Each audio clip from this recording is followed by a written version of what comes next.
Donc, segment vert et rouge pour terminer ce deuxième épisode de la saison. Donc, je rappelle, c'est très simple. Je donne une affirmation et vous répondez par vert ou rouge selon si vous êtes en accord ou en désaccord. Donc, pour commencer, je souhaitais parler un peu de Juraj Slafkovský. Je voulais pas passer un épisode complet sans qu'on en parle. Donc, l'affirmation va comme suit. Juraj Slafkovský sera retourné à Laval d'ici la fin du premier quart de saison des Canadiens. Julien. Rouge. Je pense pas que c'est le plan de l'état-major. Puis, 4e trio, 10 minutes, ça fait du sens. Et je vois certaines améliorations dans son jeu. Son implication physique, entre autres.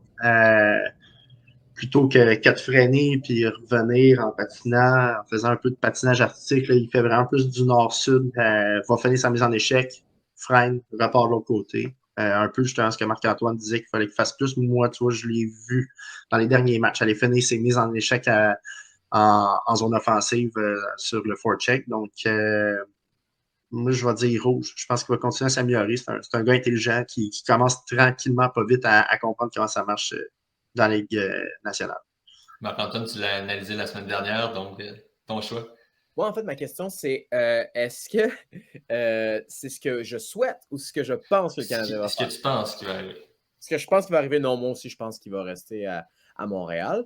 C'est peut-être pas une mauvaise chose en plus, hein, sous Saint-Louis quand même. Puis je pense qu'il est assez apprécié. Puis ce qui est toujours inquiétant, c'est si les apprentissages ne sont pas assimilés. Puis là, je vois une progression. Fait que non, je pense rouge, ouais, il va rester à Montréal. Hugo?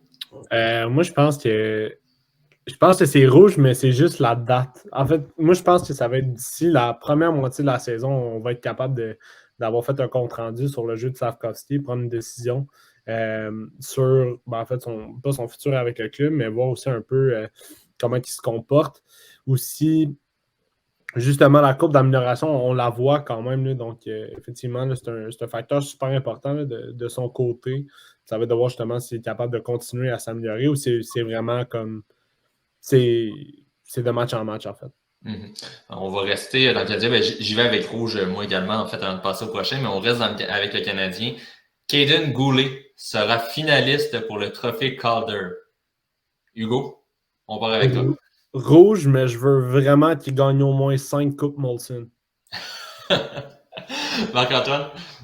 Rouge, mais je veux aussi qu'il gagne des Coupes Molson. Non, c'est une affaire surtout de points, là, quand même. Là, fait que c'est pas tout à fait ce genre de défenseur-là. Puis c'est dommage même, mais non, je ne pense pas, malheureusement, non. Julien? Moi, je vais dire vert, parce que je pense qu'il est capable de faire 35 et 40 points. Puis il va jouer à peu près 23-24 minutes toute l'année. C'est exceptionnel pour un défenseur recru. Ça me fait penser un peu à Moritz Seider, honnêtement. Je pense qu'il va avoir peut-être un peu moins de points, mais il va être dans les discussions pour le Trophée Calder, ça c'est clair. Moi, je pense qu'il va finir peut-être 6e si il continue sur le train qui est là. Écoute, sa courbe de progression depuis le début du camp, c'est hallucinant. Là, tu vois, il y a 2 points en 4 matchs, donc je peux dire, il peut faire 40 points. Ben, je vais y aller avec vert également.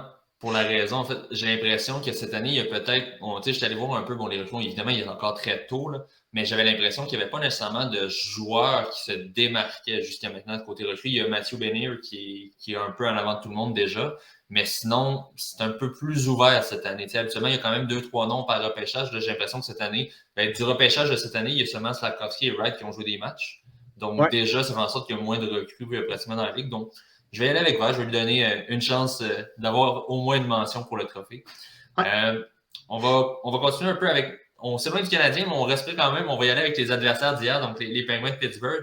Sidney Crosby, qui a connu un bon début de saison jusqu'à maintenant, atteindra le plateau des 90 points pour la 7e fois de sa carrière.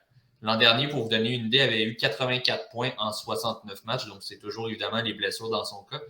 Marc-Antoine, à ton tour de commencer. Ouais, ben j'allais dire ça, c'est toute une question de blessure, mais je vais assumer qu'il ne se blessera pas. Fait que non, je pense qu'il va être capable de faire 90 points. Écoute, le nombre d'anecdotes en termes de leadership et de qualité d'individu que j'ai entendu sur Crosby, ça finit plus. C'est tout le temps, comme il pousse tout le temps à la limite plus loin. C'est un travail acharné. Ouais, absolument. Moi, j'estime qu'il va être capable facilement. Non, ça reste la Ligue nationale. Il pourrait même en faire 100. Là. Fait que oui, vert. Hugo? Pareil, vert. Julien? Rouge. Il va se blesser. Ah bon. Tu Et vois, c'est c'est juste une question de c'est ça. blessure rendu là, c'est même pas une question de rendement. Là. Non, c'est ça. Donc, Par contre, tu m'aurais demandé Malkin, je pense que oui. Parce que Mais lui, je pense qu'il ne blessera pas cette année. Puis il va être vrai, il va comme Ouais, faire un bounce back. Là. Mais Malkin, il y a 1 an de plus de Ligue nationale que Crosby. Il n'a pas encore mis le match. Et je Non. pensais à ça, puis je suis comme, c'est fou de penser à ça. Là. Ouais. C'est un joueur extraordinaire, mais tu fais, OK, c'est vraiment. Écoute, je pense qu'il y a juste une saison de 82 matchs, 81 même. Fait que, ouais, pauvre gars. Ben, Le trio a été souvent blessé. Hein, le trio qui a signé à long terme, là, écoute, imagine s'il n'avait pas été blessé. Ouais, exact. Oh, ouais, vraiment. Exact. Passons du côté des ennemis jurés du Canadien, les Maple Leafs de Toronto. Donc, c'est un début de saison difficile, 2 victoires, 2 défaites, des défaites contre les Coyotes et le Canadien, donc on ne s'attendait pas vraiment à ça. Il est encore tôt, mais Sheldon Keefe sera limogé avant la période des fêtes. Hugo. Oh, avant la période des fêtes, moi je dis rouge, mais je pense que le duo Keefe Dubas, c'est la fin de cette année. C'est dans la saison. Ouais. Julien. Je vais dire rouge, mais j'aurais dit vert pour Dubas. Parce Ouais, que, c'est ça. Ouais. tu sais, il a empiré la situation des gardiens. Puis il fallait qu'il l'améliore. Ouais. Marc-Antoine. Moi, je pense qu'il va être limogé, mais il y a une affaire que je trouve assez particulière, c'est que, tu sais, il y a une expression en anglais, it's better the devil you know than the devil you don't know. Puis de s'être tu sais, Jack Campbell, je ne sais pas si vous avez regardé la série sur Amazon où c'est l'intérieur du vestiaire des Maple Leafs. Ouais, all or Jack Campbell, c'est une perle, une merveille. C'est un humain A++. Donc, tu te dis, ouais, je pense pas que c'est nécessairement un gardien numéro 1. Là, tu vas chercher un gardien qui a anciennement été un numéro 1. Il se blesse constamment. OK, finalement, on met tout le monde dehors. Il a créé un chaos qui n'avait pas nécessairement à être. Puis, on se dit, bon, il est intelligent, il veut sauver de l'argent. Il a sauvé combien par année? Pas beaucoup. 200 000, 400 000? Je veux dire, c'est une vraie blague. Un peu plus avec la blessure à long terme de Matt Murray. Ouais, c'est ça. Better the devil you know than the devil you don't know. Donc voilà, hélas. Ouais, puis en fait, ce que je trouve intéressant dans ce que tu amènes, je regardais un peu les réseaux sociaux des Oilers, puis tu sais, personnellement, je pense pas que c'était nécessairement le choix à faire de signer Campbell à aussi long terme un aussi gros montant d'argent, mais déjà des publications sur les réseaux sociaux de Connor McDavid avec Jack Campbell. T'sais, on voit qu'il y a déjà une belle relation se crée entre eux, donc c'est sûr, oui, le côté humain souvent est oublié dans le hockey, mais reste, il va se greffer à chaque vestiaire, Jack Campbell. Là, c'est un gars qui s'en va flatter ses chats après les games. Oh, c'est pas un gars qui sort aux danseuses. Hein. Puis je veux dire, c'est quelque chose aussi, tu sais, je veux dire, oui, OK, ça a été difficile pour lui, mais c'est pas exclu qu'il rebondit. Je veux dire, imagine, il connaît un mois, je sais pas moi, de novembre extraordinaire. Soudainement, la discussion qu'on a là, c'est comme si elle avait jamais existé. Mm-hmm. On a la mémoire courte au hockey, puis même dans la plupart des sports. Puis je suis pas c'est quelqu'un qui travaille. Je suis pas, j'ai pas jeté encore l'éponge sur Jack Campbell. Pour terminer, en fait, on parle du côté du meilleur pointeur actuel de la Ligue nationale, Artemi Panarin.